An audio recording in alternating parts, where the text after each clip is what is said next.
The poison of corporate-controlled information is pervasive within the American media landscape, which makes the Laura Flanders Show one of the most important places that we can go to understand how power works, the reality around us, and how to resist. This is Chris Hedges, and I listen to the Laura Flanders Show.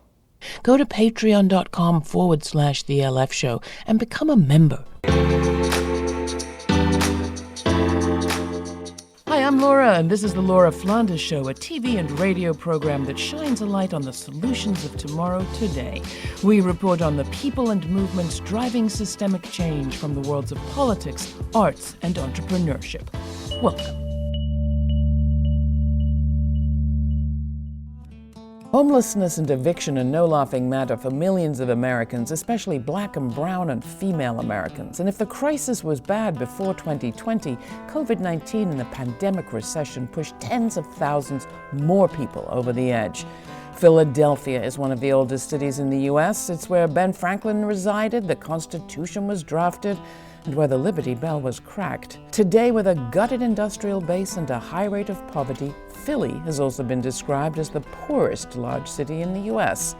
Since the mortgage crisis of 2008, the city government and the Philadelphia Housing Authority, or PHA, along with private developers, have injected huge amounts of capital into economically devastated parts of the city. But the all-too-common reality of urban renewal projects like this is that the pursuit of profit pushes out local people, after they're the ones that have weathered decades of neglect and kept this part of the city alive. Working-class residents, most of whom are Black, get priced out or evicted or removed through eminent domain to make way for new condos, higher rents, even dog hotels. In Philadelphia, unhoused people are demanding the right to live in the city's empty and defunct public housing units, of which there are many. Today we explore their movement and its victories. And we ask, what would it look like for us to treat housing as a human right? In studio, I speak with author and activist and Philadelphia resident Keeanga-Yamahtta Taylor, assistant professor of African American Studies at Princeton University. Then we take a tour of North Philly with activist and longtime resident Gerald Williams Bay, and speak to many Philadelphia housing activists, including Ruth Burchett, former director of the Committee for Dignity and Fairness for the Homeless Shelter, Inc., as well as Jennifer Benich, founder of Occupy PHA. But first, we'll get a taste of the town from organizers and activists involved in Camp JDT and Camp Teddy, two encampments purposely set up to bring attention to the plight of the thousands of houseless people living in Philadelphia's streets during a pandemic. Here's Sterling Johnson of the Black and Brown Workers Co-op.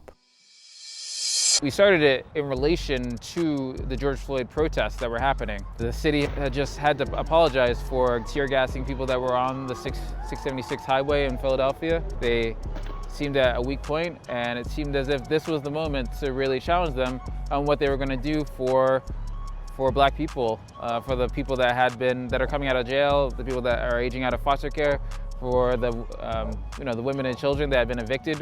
We are have one of the highest rate of evictions of people in the city. Ruth Burchett. Eminent domain married with councilmatic prerogative has created a scenario where mass blocks of land have been conveyed to developers and to the Philadelphia Housing Authority for the building of properties that is taking away from the Housing Authority's mission of affordable housing. Scout Gilson, Camp Teddy resident. The regular channels aren't working. There's so many homeless people out here. Like me, we're homeless and I can't get housing. People have debts, people have bad credit, people have health issues, and they can't manage to do all these things. They can't manage to reach this exact ideal of the perfect tenant. If people want more and more out of their tenants while offering less and less, and people just get left behind. So we'll set up an encampment, we'll give them the resources they need to survive, and we will hold out until they give us housing. We know which houses they have vacant in this area especially. We know which houses are livable. We'll sit there until they give us to them. We'll hear more from people living in the camps later in the show, but first, to get a better understanding of the underpinnings of the national and historic context for what's going on, I spoke via Zoom with Princeton professor and Philadelphia resident author Keeanga-Yamahtta Taylor. Her book, Race for Profit, How Banks and the Real Estate Industry Undermined Black Homeownership, was a 2020 Pulitzer Prize finalist. Housing lives at the nexus of so many power relations and so many critical problems in our society, from healthcare to safety to environment to democracy. Can you describe the situation that we currently face nationally and there in Philadelphia? There has been a consistent shortage of safe, sound, and affordable housing in the United States over the entirety of the 20th century and now into the 21st century. And this is by design. If we think about the way that our government has left the production and development of housing almost exclusively to the private sector. And so why is there no affordable housing? Because it's not profitable. It's that simple. And you can see it in terms of the building priorities in cities across this country. In Philly, the main housing that is being built are $1 million condos. That's the housing that is being built because that is where the profit is. This didn't come from nowhere. I mean, Black homelessness, houselessness was engineered. You say Black home ownership was undermined. How? Well, I mean, this is the long history of African American experience, moving from a mostly rural population to an urban population. When the federal government begins to take new policy initiatives, they call on the private sector for its quote unquote expertise. Well, in the real estate industry, this expertise had everything to do with how to segregate African Americans, for whom it had determined had a deleterious impact on property values. But those practices, which begin very early in the 20th century, are then used to influence policymaking decisions about where Black people should live, and should Black people have access to the same kinds of programs that really created a middle-class white population in the US after World War II, where white GIs and ordinary white people in general were given access to government-backed home loans that allowed them to purchase houses in suburban areas that became, of course, the cornerstone to the American dream.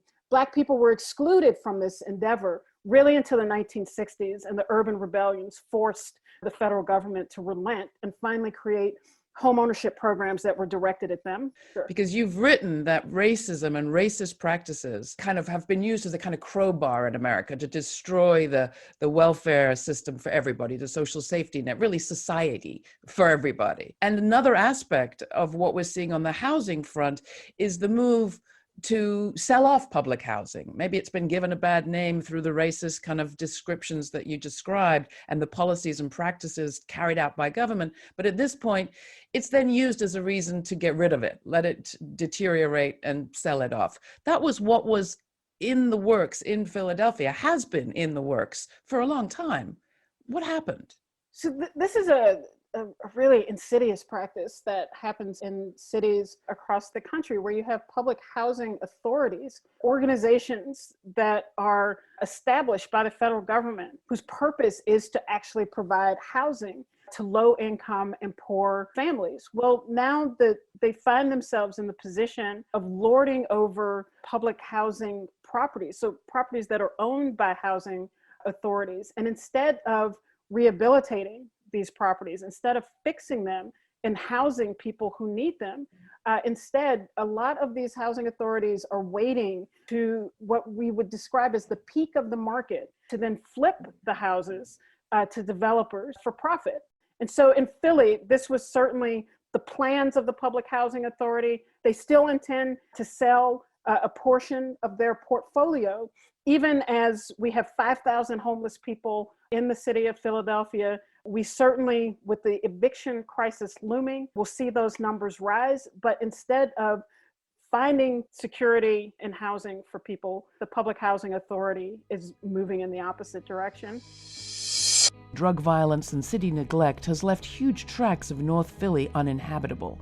It's the front line of a struggle between long-term residents, real estate companies, and the Philadelphia Housing Authority, the owner of thousands of buildings, many of which are empty and abandoned in the area.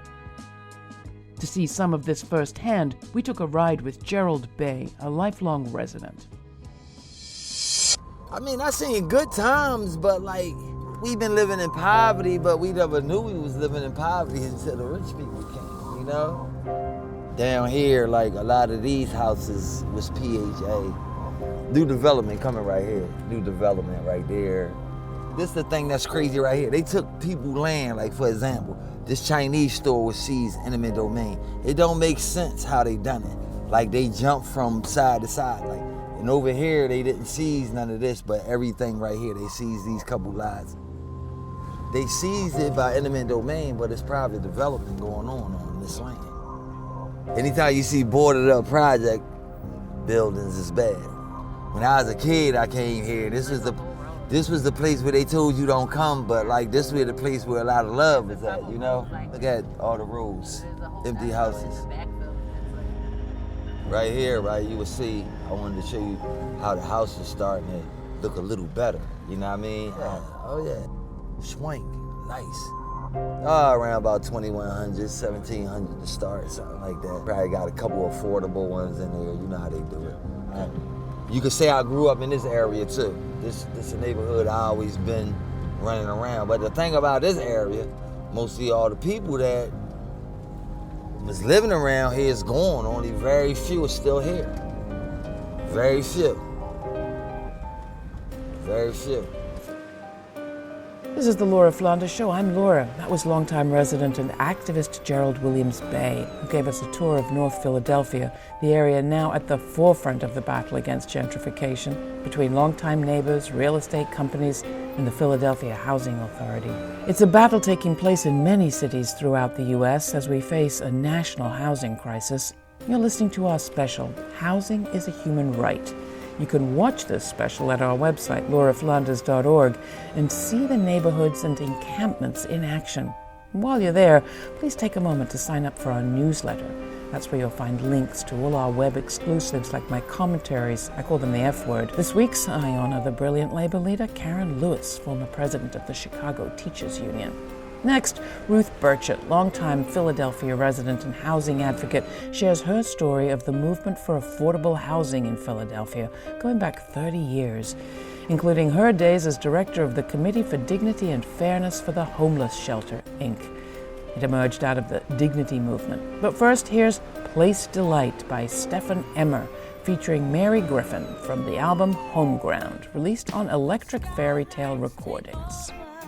The city, while beats getting stronger, so strong. These people sell dust, even lust. Win or lose is the game they play. And here's to east and arms to west, place of delight and quest. Let's go find a place where we are sound and safe, just the two of us, side by side, and we'll make this place a place of delight. For decades, the slow bleed of North Philadelphia has pushed people out of homes and neighborhoods, leaving abandoned buildings and communities in its wake. Much of this was accelerated in the 1980s as the Reagan administration slashed budgets for public social welfare programs in favor of privatization and profits. Millions were dislocated across the country. Not surprisingly, those hard times catalyzed new creative models of organizing and survival in the vacuum of city and federal support. We visited Ruth Burchett, a longtime resident and housing advocate who's remained rooted in the neighborhood. She recounts the earlier pioneering housing struggles of the 1980s that remain relevant today.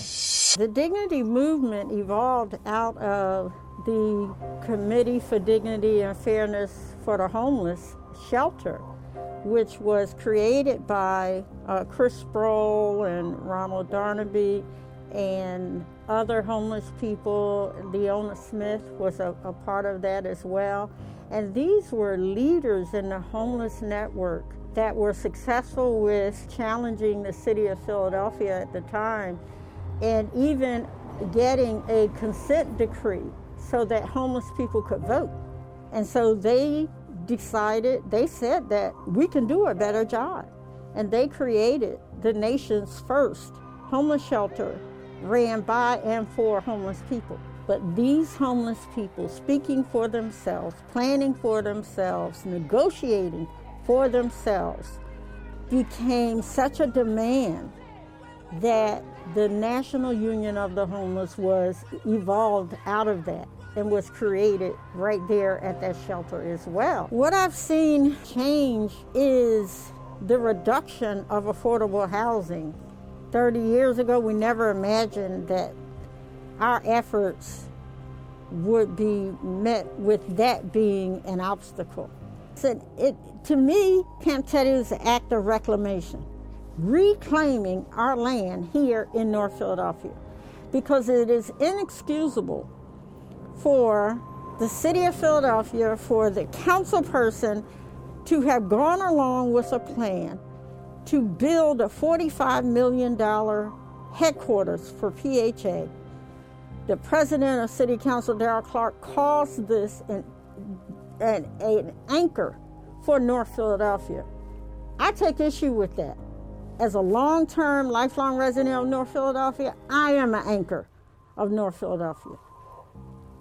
These families who have survived the worst days in this community, we are the anchors of North Philadelphia, not some mega entity such as the Philadelphia Housing Authority that has staged a hostile takeover of our community. In 2020, houseless folks and organizers set up two encampments informally known as Camp JDT and Camp Teddy, one in an affluent area of downtown, one on the doorsteps of the new Philadelphia Housing Authority. Their aim was to direct public attention to the plight of the thousands of people living in the city's streets during a pandemic. Backed up by widespread community support, a visible, safer space was established for Philadelphia's houseless community. We talked with Sterling Johnson, a local organizer at Camp JDT. We are at Von Kohn Memorial Field. Memorial Field is in between the Art Museum and the City Hall of Philadelphia. It's there on purpose. It went from about 5 tents to 50 to 100 in a few days. So, now they've taken us a little more seriously. At this time, we're really talking about them offering 50 permanent houses, which is not enough. Definitely not enough to help all the people here, but that's a lot better than what they were doing before. They also saw that we weren't going to stop. No matter what happens here, this is a community that takes care of each other. They continue to talk about things like sanitation. We say, well, the CDC requirement, the Center for Disease Control in the United States of America says that you should be supporting encampments. It doesn't say that you should be clearing them. And if you're worried about COVID, if you say that this is a COVID risk, how about you provide that technical assistance to help us make this place better, right? I'm not sure how, clearing an encampment, having police come in, having outreach workers steal people's stuff, which is not constitutional, would be cruel to take the last goods of people that are unhoused and then put them in your trash trucks. I don't understand how that improves the public health of all the people in Philadelphia. And they'll say things like, well, there's drugs being used there. There are drugs being used at a lot of places in our city. A lot of places that you don't actually go either, right? You only care about this because we happen to be in front of these places that cost $5,000 a month. That's why you care. There are many reasons that they say we should be closed down, and I feel like there's an answer for all of them of why we should be here. Black people have a right to be in this nation.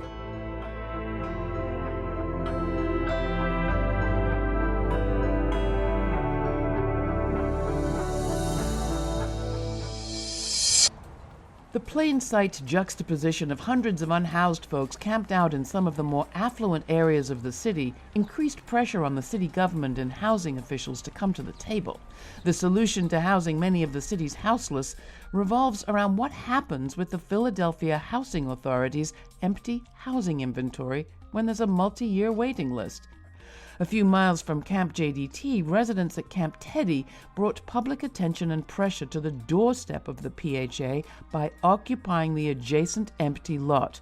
site of a proposed multi-million-dollar development of primarily market-rate housing. I'm Jennifer Bennett. I'm the founder of Occupy PHA and a member of Philadelphia Housing Action, which is the coalition doing the Philly housing takeovers and the Philly homeless encampments. Call this Camp Teddy. It's just a homeless encampment. It's a protest. It's on Ridge Avenue in North Philadelphia underneath of PHA's $45 million headquarters. The Housing Authority has like thousands of boarded up vacant homes that just sit for years, and in a lot of places, the public house, even other big cities, the public housing is just the big complexes. But here in Philly, we have what are called scattered sites, which are just regular row homes in neighborhoods. So there might be 3 homeowners, and then a PHA unit, and then a private renter, and then a PHA unit just on a regular block. A few of us organizers were being contacted by like mothers that were being denied space in the shelter because it was full, and we kind of collectively were like, wait, Jen has like this list of like all these vacant PHA houses, and we started assessing those units to see like if there were any that didn't need much repair. A lot of them just needed cosmetic things, paint. Some of them just needed to be like cleaned up or have the old tenants things removed, and they were sitting empty for years. So we started like talking to the people who didn't have anywhere to take their children and couldn't find space in the shelter, and like kind of explaining the risks. But for some of them, they were like, I'm gonna lose my children and be alone on the street. So they were willing to like take the risk of basically what they call squatting in PHA units. So when we started doing it, we had a clear goal of having those parents be able to stay in the homes that they were, and we weren't quite sure what route we wanted to like demand, but we wanted to somehow demand that like these vacant homes be put back into the affordable housing stock and not auction off to private developers. And so we started the encampments in June, and we put the demand for the city to convey, well, the Housing Authority to convey 500 properties into a community land trust that would be kind of ran by the organizers and the residents of the encampments, like a board that would consist of like homeless people, the mothers and houses. It's like usually you'll see an encampment that's just homeless people, or you'll see activists occupying a space, but this is different because it's an encampment that was formed with the full intention of being a protest, and it was formed like in coalition with activists and the homeless population. So there's way more energy here than a lot of things I've ever been to regarding housing, because it's the people that are actually affected. Like, it's the people that are in this fight with us as the organizers. Like, their lives really depend on the end result of this. In October, residents voluntarily vacated both encampments after months of occupation, and the city government and Philadelphia Housing Authority negotiated a settlement with the organizers and residents of the camps. Over 50 units of public housing were opened up, providing immediate housing for some of the oldest and most vulnerable at the encampments. Mothers who'd been squatting in some of the thousands of empty public housing units were allowed to legally inhabit them and were rejoined by their children. While this is only a small step in addressing the housing crisis, it was an important precedent-setting victory for those involved. Many of the promised houses still need extensive work, and it remains to be seen how the city and PHA help facilitate refurbishment, and how they'll honor agreements and work with those who are still houseless to ensure that people have the option of living indoors.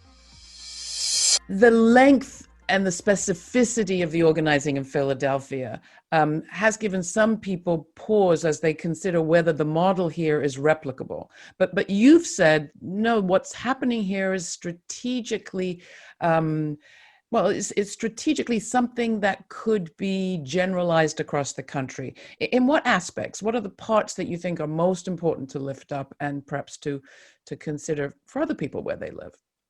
Well, I think probably the main thing is that this kind of housing owned by public housing authorities that they are just sitting on exists in many cities across the country. And so I think that that model of taking over and occupying that space can exist everywhere in this country. I think what is important to say about how to go about doing that has to do with the level of organizing, organizations that have been involved in local housing struggles over a period of time, who know literally the physical terrain of the city and where the housing is located and available, but also most importantly, how do you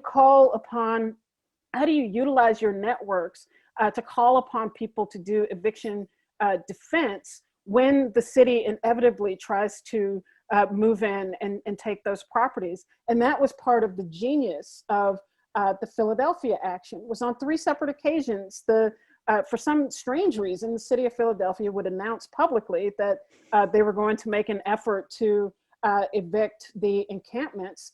And that just became an organizing call for activists across the city to show up, to put pressure on the city, but to really defend the encampments from being evicted. And so I think that kind of potential exists everywhere. And there's a kind of informal network of eviction defense, tenant rights organizations forming across the country so that people are in touch with each other. But I think as long as we are in what I would describe as an acute housing crisis, where you have mass unemployment, where you have millions of people being pushed into poverty, millions of people experiencing the anxiety of housing insecurity, millions of people facing eviction, and at the same time, millions of empty properties, where either public officials or developers are just waiting to turn a profit on these properties, that all of the ingredients for both a confrontation and occupation of these properties in the name of actually being able to provide people decent places to live is on the table. Will Philadelphia's housing movement prove to be replicable in other towns and cities across the U.S.? One thing is certain, the established routes provided by the system are inadequate, and alternative ways of obtaining housing are necessary. If we were able to imagine housing as a human right, particularly in one of the most affluent countries in the world, what could we do to help bring about just and universal access to it? You can find a link to watch this special episode, Housing is a Human Right, and find a post with suggested readings and related episodes, along with an invitation to join us for a live premiere and chat event to view this week's show with my guests and myself. Go to patreon.com/The LF Show. That's also where you can make a difference by becoming a monthly supporter. By becoming a Patreon patron of The Laura Flanders Show, you keep our programming free as a podcast and radio and TV show to audiences all across the country. Do what you can for those who can't. The address is patreon.com/The LF Show.